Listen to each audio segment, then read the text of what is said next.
La persona que no dejó de reír durante 10 años. Comía riendo, hacía del baño riendo, hasta dormía, aunque intermitentemente, despertando más o menos cada hora para reír. En el caso de alguno de mis colegas, él era la única persona entretenida, pero a mí, la verdad me aterrorizaba. Esto probablemente se debía a que yo era el nuevo, el técnico psiquiátrico novato, que aún creía que podía marcar la diferencia. La mayoría de los técnicos psiquiátricos perdían el baronómetro de compasión después de un tiempo. Y al final, un paciente que pasa cada minuto del día riendo ya no es perturbador porque te parece inofensivo. También me aterraba porque, por alguna razón inexplicable, había algo que me parecía familiar en él. Hasta que este día, mi familia aún no entiende exactamente de qué trataba mi rol como técnico psiquiátrico. Es simple, evitar que los locos maten a otros o a sí mismo. Pero ¿qué es lo que hacía yo todo el día? Pues a veces me sentaba en una silla observando a algunos desquiciados pasar recostados en la cama de una habitación pequeña, y si se agitaban, le pondría seguro a la puerta. A veces dirigía la hora artística y pintábamos o trabajábamos con papel maché. A veces simplemente ponía un video de yoga a la hora de hacer ejercicio. Otras veces inmovilizaba a psicóticos maniáticos para que mis colegas pudieran colocarles las ataduras y que las enfermeras pudieran inyectar los miligramos de lorazepam. Nunca me acostumbré a ello, pero me seguía importando, y por esa razón es que solamente duré un año. El hombre riente me sacó a risas de ese pabellón del caos agudos. Permítanme explicar esto. No hay mucho que sea gracioso sobre la enfermedad mental, y no es mi intención ser insensible o frívolo acerca de la psicosis y de cómo puede destruir al individuo y a su familia. Pero para mis colegas, o al menos para muchos de ellos, a eso se reducían estos pacientes psicóticos, locos, maniáticos. Traté de verlos como personas, pues, después de todo, aún lo son. Su enfermedad no es lo único que los define, pero en el pabellón de casos agudos, su enfermedad se encuentra en pleno apogeo, y es el único lado que los técnicos psiquiátricos como yo podemos ver. En su mayoría eran pacientes bipolares en la cumbre de su fase maníaca o esquizofrénicos teniendo un colapso mental. El sujeto riente, a quien llamaré simplemente Aarón, era un esquizofrénico de 50 y algo de años, con una forma atípica, catatonia. La mayoría de los esquizofrénicos catatónicos permanecen sentados e inmóviles, viendo a la nada por días sin comer o dormir. Recuerdo un paciente de ahí que se quedaba parado en el centro de una habitación, conservando una postura imposible por muchos días. Cuando su catatonia subsidía, el paciente explicaba que, durante esos momentos de parálisis, creía plenamente que el mundo iba a terminar si se movía. Pero en el caso de Aarón, según me explicó su psiquiatra, algunos catatónicos no se quedan inmóviles, sino que perpetúan movimientos o acciones repetitivas y sin propósito. Y la expresión de catatónica de Aarón era reírse, simplemente sin parar. Aarón había estado entrando y saliendo del pabellón psiquiátrico durante años, alternando entre el hospital psiquiátrico estatal y el hospital local, pues había algunas estipulaciones legales que no le permitían quedarse a largo plazo en un solo centro. Más adelante descubrí que se debía a que ningún centro podía aguantar su risa por más de unos meses. Cuando empecé mi trabajo, Aarón ya había pasado en ese pabellón psiquiátrico por más de 3 meses. Pero, según los técnicos psiquiátricos más veteranos, se había estado riendo de esa forma durante más de 10 años. Como mencioné, a la mayoría de los técnicos psiquiátricos les parecía entretenido, y más de una vez vi a uno de los técnicos poniendo su brazo alrededor de Aarón, riéndose con él, burlándose de la manera en que su risa aguda y chirriante ahogaba nerviosamente cualquier conversación en la habitación. Pero Aarón no les hacía caso cuando hacían eso. Sus ojos miraban directamente a través de cualquiera que lo viera, y no dejaba de dar vueltas cuando un técnico trataba de agarrarlo, como si hubiese un motor dentro de él que nunca se apagaba. Se paseaba todo el día dando vueltas de esa forma, y para que comiera, teníamos que caminar a su lado colocando pedacitos de comida en su boca mientras andábamos junto a él. Le calendarizábamos pausas para ir al baño cada hora para que no tuviera que cambiar su ropa, y esto funcionaba la mitad de las veces. En todo momento se reía con su risa frenética y penetrante.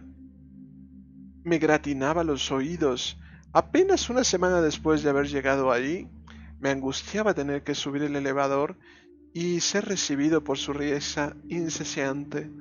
Mientras entraba a ese pabellón psiquiátrico, todo me parecía abismal. Aarón no fue el paciente más atemorizante que tuve durante ese año. Oh, las historias que yo podría contarles. Pero, eso sí, quizás fue el más extraño, incluso el más trágico, y ciertamente el más personal. Tenía entendido que la mayoría de los catatónicos cultivaban una esquizofrénica degenerativa hasta que simplemente colapsaban, pero me mataba ver que este sujeto simplemente se había comenzado a reír y nadie sabía por qué. Antes de que renunciara, le pregunté a casi todos sobre la historia de Aaron y nadie la conocía, hasta que conocí al doctor Greenwald, un psiquiatra de antaño que no había trabajado en hospitales en años. Había oído anécdotas acerca de ese doctor y por lo que pude deducir era un hombre amable y muy estimado que amaba su trabajo, que no juzgaba a estos pacientes atormentados.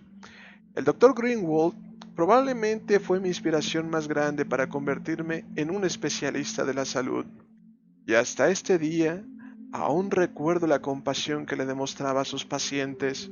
Las enfermeras más viejas lo amaban, y cuando descubrieron que se iba a tomar un descanso de su clínica privada para hacer rondas ocasionales en el pabellón de casos agudos, todos estaban muy emocionados.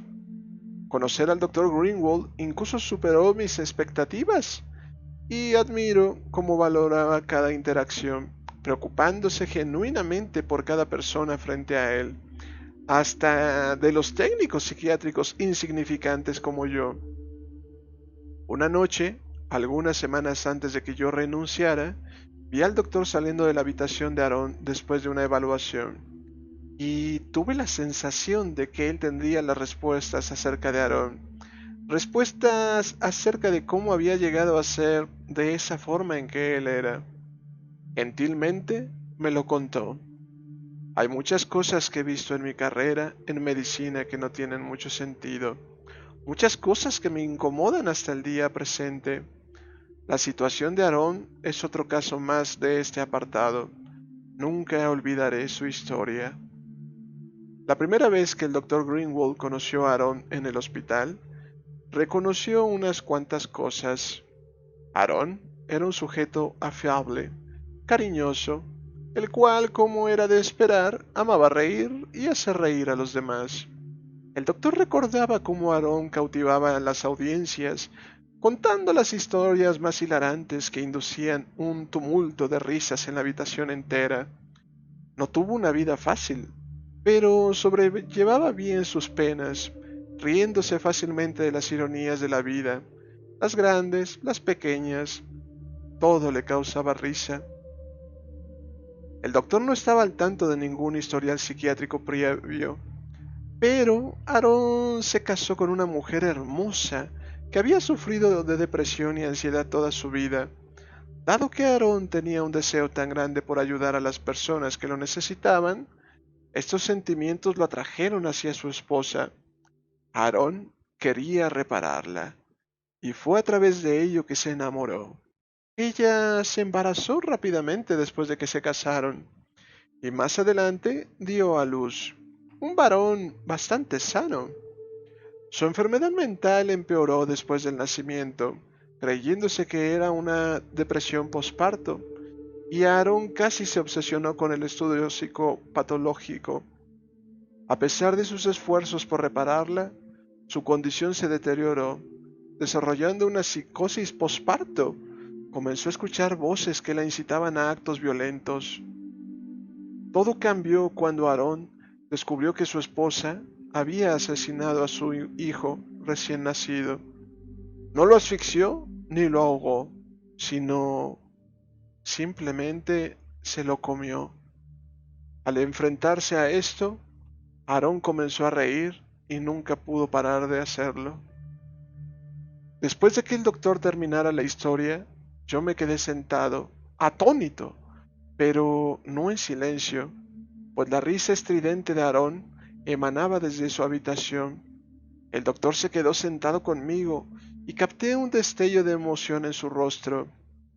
¿No es extraño?, dije finalmente, que de súbito se haya roto completamente. Pensé que la mayoría de los catatónicos tenían un largo historial de esquizofrenia o algo así.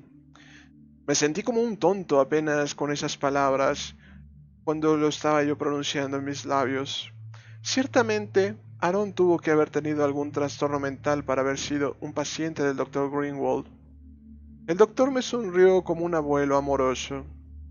Algunas cosas son demasiado como para que la mente humana las soporte. Supuse que era algo tan trágico que podría destruir casi a cualquiera. ¿Cuál fue el diagnóstico cuando lo conoció, señor? Él me miró con extrañeza. ¿A qué te refieres? Cuando lo conoció, ¿por qué lo estaba tratando? Hijo, él no era mi paciente. Aarón fue un técnico psiquiátrico de aquí. Trabajé con él durante años. Yo estuve aquí el día que internaron a su esposa, atada a una camilla, con la sangre del bebé cubriendo su rostro y la vestimenta. Se encontraba completamente psicótica, incontrolable. Aarón también estaba de turno ese día. Me quedé viendo embobado, boquiabierto, y lo único que logré fue decir, ¿qué? Estaba completamente desconcertado. El doctor suspiró con pesadez. Creo que Aarón sabía que estaba a punto de perder la cabeza y se convirtió súbitamente en lo que tanto se esmeró por reparar. Supongo que la ironía fue tan grande que simplemente tuvo que empezar a reír. El doctor se puso de pie, me dio una palmada en el hombro. Se había quedado más tiempo de lo que él pretendía. Yo me puse de pie lentamente, viendo cómo se alejaba. Cuando salió por la puerta reforzada, se volteó hacia mí y dijo, curiosamente, ¿me recuerdas a él? Claro, antes de que empezara a reírse, estas personas te importan mucho y de eso me doy cuenta. Ellos tienen suerte de tenerte. Mortificado, el entendimiento me bañó enseguida, casi ahogándome. Eso que era tan íntimo y familiar sobre Aarón, nunca lo pude explicar, ni siquiera para mí mismo. ¿Cómo vi una pieza de mí en ese caparazón sin vida de un hombre, de ese hombre demente y riente? No tuve ninguna respuesta para el doctor Greenwald en ese momento, pero explotando desde mis pulmones, llegó una risa aterradora, completamente involuntaria. Entregué mi aviso de renuncia ese mismo día. No podía continuar ahí.